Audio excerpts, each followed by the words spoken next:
জনগণের কাছে যান, জনগণ জিজ্ঞেস করে হাদি হত্যার বিচারের অগ্রগতি কত দূর। তোমরা কি হাদি হত্যার বিচার করবা না? বড় ভুল করছেন। আওয়ামী লীগ কখনোই বাংলাদেশের বন্ধু না। প্রত্যেকটা উপদেষ্টাকে ধরা হবে, প্রত্যেকটা উপদেষ্টাকে আটকানো হবে। বাংলাদেশের এক দফা হলো শহীদ ওসমান বিন হাদির বিচার চাই। জুলাই গণঅভ্যুত্থান চলাকালে সারা দেশে যে যে থানার অধীনে ছাত্র জনতাকে শহীদ করা হয়েছে, সেই সকল থানার ওসি এবং সেই জেলাগুলোর এসপি থেকে শুরু করে তদূর্ধ্ব যারা কমান্ডিং অফিসার রয়েছেন তাদের তালিকা তৈরি করছে বৈষম্য বিরোধী ছাত্র আন্দোলন। এই তালিকাটি আইসিটি ট্রাইব্যুনালে জমাপূর্বক মামলার সিদ্ধান্ত নিয়েছে বৈষম্য বিরোধী ছাত্র আন্দোলন। জুলাই বিপ্লবে গুরুত্বপূর্ণ অবদান রাখা সেনা, নৌ, বিমান বাহিনী সহ সামরিক, আধা সামরিক ও বেসামরিক প্রশাসনের সকল কর্মকর্তা, সৈনিক ও কর্মচারীদের ইতিহাস লিপিবদ্ধ করতে হবে। তাদেরকে সম্মাননা, স্বীকৃতি ও আইনি সুরক্ষা নিশ্চিত করতে হবে। সম্মানিত সাংবাদিক ভাই ও বন্ধুরা, আপনারা আজকে মূলত এসেছেন, আমরা দাবি জানিয়েছিলাম যে 24 ঘন্টার মধ্যে যাতে করে রাষ্ট্রপতি কর্তৃক জুলাই গণঅভ্যুত্থান চলা বিপ্লবীদেরকে, জুলাই গণঅভ্যুত্থানে অংশগ্রহণকারীদেরকে ইনডেমনিটি অর্ডিন্যান্স জারি করা হয়। সে ব্যাপারে আপনারা আলোচনা করেছেন, আমরা আপনাদের আলোচনাকে স্বাগত জানাই। কিন্তু এর মানে এই না যেটা শুধুমাত্র উপদেষ্টা পরিষদের বৈঠকে সীমাবদ্ধ থাকবে। যদি এটার বাস্তবায়ন না করা হয় তাহলে আপনি কিভাবে এই ছাত্র জনতার থেকে দায় মুক্তি পান সেটাও কিন্তু আমরা দেখে ছাড়বো। প্রত্যেকটা উপদেষ্টাকে ধরা হবে, প্রত্যেকটা উপদেষ্টাকে আটকানো হবে। রক্তের উপর দিয়ে আপনারা বসেছেন, শহীদের রক্তের পূর্ণ মর্যাদা যদি আপনারা নিশ্চিত করে না যান, এই বাংলার জমিনে আপনাদেরকে এক চুল পরিমাণ ঠাঁই দেওয়া হবে না। বিপদে পড়েছিল এনসিপির ফ্রন্টলাইনার নেতা যারা জুলাইকে সামনে রেখে জুলাইয়ের মধ্য দিয়ে নেতা হয়েছে, তারা প্রত্যেকে মুখে কুলু পেটে বসেছিল। আপনারা যদি মনে করেন নির্বাচনের মাঠে গিয়ে ভোটের খেলা খেলে আওয়ামী লীগের ওই সো কল্ড ভোটের জন্য আপনারা জুলাই বিপ্লবীদের হাত ছেড়ে দিবেন, তাহলে আপনারা বড় ভুল করছেন। আওয়ামী লীগ কখনোই বাংলাদেশের বন্ধু না। আওয়ামী লীগ কোনোদিন কারো বন্ধু হয় না। আওয়ামী লীগ হলো সেই কালসাপ যে এখন জাস্ট একটু গর্তের মাঝে ঢুকে আছে, সুযোগ পেলেই এমন জোরে ছবল দিবে, সেই বিষয়ে আপনি তো মরবেন। জুলাই গণঅভ্যুত্থানের আমাদের যে জুলাইয়ের যোদ্ধারা রয়েছে তাদেরকেও সেই বিষ থেকে আমরা মুক্তি পাবো না, আবার সেই বিষ তাদের মুক্তি দেবে না। এই মুহূর্তে আমরা বৈষম্য বিরোধী ছাত্র আন্দোলনের পক্ষ থেকে আমাদের যে 3 দফা দাবি এবং পরবর্তী কর্মসূচি সেটি ঘোষণা করতে যাচ্ছি।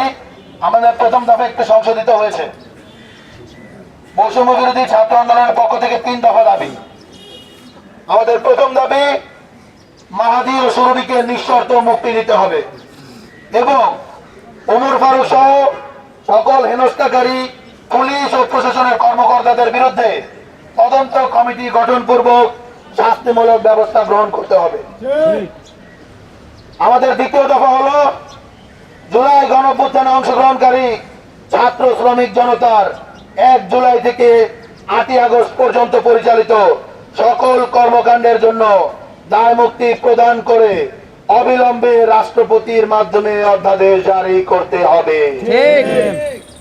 আমাদের 3 নম্বর দফা, সেটি হলো জুলাই বিপ্লবে গুরুত্বপূর্ণ অবদান রাখা সেনা, নৌ, বিমান বাহিনী সহ সামরিক, আধা সামরিক ও বেসামরিক প্রশাসনের সকল কর্মকর্তা, সৈনিক ও কর্মচারীদের ইতিহাস লিপিবদ্ধ করতে হবে। তাদেরকে সম্মাননা, স্বীকৃতি ও আইনি সুরক্ষা নিশ্চিত করতে হবে। কর্মক্ষেত্রে তাদের যাতে হয়রানি বন্ধ করা হয় তার জন্য একটি স্থায়ী কমিশন গঠন করতে হবে এবং 2009 সালের 25 ফেব্রুয়ারি থেকে ফ্যাসিবাদের রোশান হলে পরে সশস্ত্র বাহিনীতে পদোন্নতি বঞ্চিত যে অফিসাররা রয়েছে দ্রুত তাদের পদোন্নতি এবং গুরুত্বপূর্ণ সংবেদনশীল পদে তাদেরকে পদায়ন করতে হবে।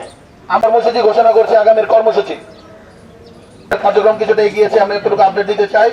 আমাদের কর্মসূচি হলো জুলাই গণঅভ্যুত্থান চলাকালে সারা দেশে যে যে থানার অধীনে ছাত্র জনতাকে শহীদ করা হয়েছে, সেই সকল থানার ওসি এবং সেই জেলাগুলোর এসপি থেকে শুরু করে তদূর্ধ্ব যারা কমান্ডিং অফিসার রয়েছেন তাদের তালিকা তৈরি করছে বৈষম্য বিরোধী ছাত্র আন্দোলন।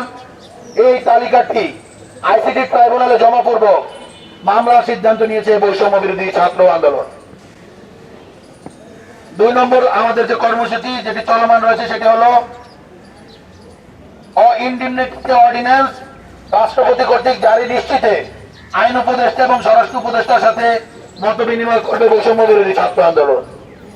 এবং আমাদের যে 3 নম্বর কর্মসূচি সেটি হলো নির্বাচনকালীন বৃহত্তম যে 2টি জোটের প্রধান রয়েছেন তাদের সাথে সাক্ষাৎ পূর্বক তাদের নির্বাচনী ইশতেহারে জুলাইয়ের বৈপ্লবিক চেতনাকে সমুন্নত রাখা এবং জুলাই বিপ্লবীদের নিরাপত্তা নিশ্চিতের ব্যাপারটি স্পষ্ট উল্লেখ নিশ্চিত করতে তাদের যে নির্বাচনী ইশতেহারে সেখানে স্পষ্ট উল্লেখ নিশ্চিত করতে বৈষম্য বিরোধী ছাত্র আন্দোলন তাদের কর্মসূচি চলমান রাখবে। এবং আপনারা দেখতে পেয়েছেন সুরভীদের সাথে মাহাদিদের সাথে কি হয়েছে, তৈবুরদের সাথে কি হচ্ছে। আমরা কিন্তু এই ঘটনাগুলো আর ঘটতে দেব না এবং এই ঘটনা যেখানে আসছে আমরা প্রতিরোধ করব। আজকের এই সংবাদ সম্মেলন থেকে আমরা বৈষম্য বিরোধী ছাত্র আন্দোলন যেভাবে জুলাইয়ে ফ্যাসিবাদ বিরোধী ছাত্র জনতার ভ্যানগার্ড হয়ে উঠেছিল, আবারও আমরা নতুন করে সকল জুলাই বিপ্লবীদেরকে বৈষম্য বিরোধী ছাত্র আন্দোলন প্ল্যাটফর্মকে জুলাই বিপ্লবীদের ভ্যানগার্ড বলে ঘোষণা করছি। বলে আরো একটি কথা বলে আমরা আজকের প্রেস কনফারেন্স শেষ করতে চাই। বৈষম্য বিরোধী ছাত্র আন্দোলন এবং জুলাইয়ের পক্ষ থেকে আমরা যে বার্তাগুলো দিয়েছি, দফাগুলো দিয়েছি, এখন বাংলাদেশের পক্ষ থেকে আমাদের একটি দাবি রয়েছে। বাংলাদেশের এই মুহূর্তের সব থেকে বড় দফা, বাংলাদেশের এক দফা, সেটি হলো শহীদ ওসমান বিন হাদির বিচার চাই। বাংলাদেশের এক দফা হলো শহীদ ওসমান বিন হাদির বিচার চাই।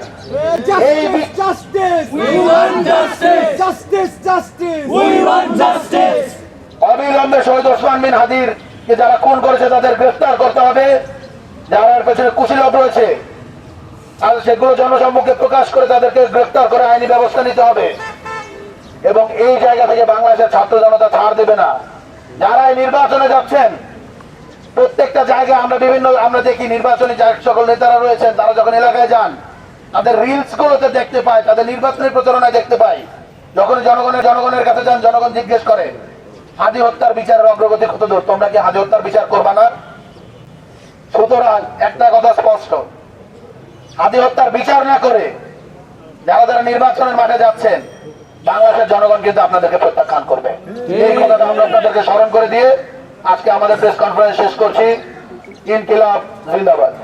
ইনকিলাব ইনকিলাব জিন্দাবাদ জিন্দাবাদ ইনকিলাব ইনকিলাব জিন্দাবাদ জিন্দাবাদ মুজিববাদ মুজিববাদ মুর্দাবাদ মুর্দাবাদ। দফাগুলো আরো একবার পড়ছি। মাহাদি ও সুরভীকে নিঃশর্ত মুক্তি দিতে হবে। ওমর ফারুক সহ হেনস্থাকারী পুলিশ ও প্রশাসনের কর্মকর্তাদের বিরুদ্ধে তদন্ত কমিটি গঠনপূর্বক শাস্তিমূলক ব্যবস্থা গ্রহণ করতে হবে। আমাদের দ্বিতীয় দফা, জুলাই গণ অভ্যুত্থানে অংশগ্রহণকারী ছাত্র শ্রমিক জনতার 1 জুলাই থেকে 8 আগস্ট পর্যন্ত পরিচালিত সকল কর্মকাণ্ডের জন্য দায় মুক্তি প্রদান করে আগামী 24 ঘন্টার মধ্যে রাষ্ট্রপতির মাধ্যমে অধ্যাদেশ জারি করতে হবে। আমাদের তৃতীয় দফা, জুলাই বিপ্লবে গুরুত্বপূর্ণ অবদান রাখা সেনা, নৌ, বিমান বাহিনী সহ সামরিক, আধা সামরিক ও বেসামরিক বাহিনী প্রশাসনের সকল কর্মকর্তা, সৈনিক, কর্মচারীদের ইতিহাস লিপিবদ্ধ করে তাদের সম্মাননা, স্বীকৃতি, আইনি সুরক্ষা নিশ্চিত করতে হবে। কর্মক্ষেত্রে তাদের হয়রানি বন্ধে একটি স্থায়ী কমিশন গঠন করতে হবে এবং 2009 সালের 25 ফেব্রুয়ারি থেকে ফ্যাসিবাদের রোশানলে পড়ে সশস্ত্র বাহিনীতে পদোন্নতি বঞ্চিত অফিসারদের দ্রুত পদোন্নতি ও গুরুত্বপূর্ণ সংবেদনশীল পদগুলো প্রদান করতে হবে। এই মুহূর্তে আমরা আমাদের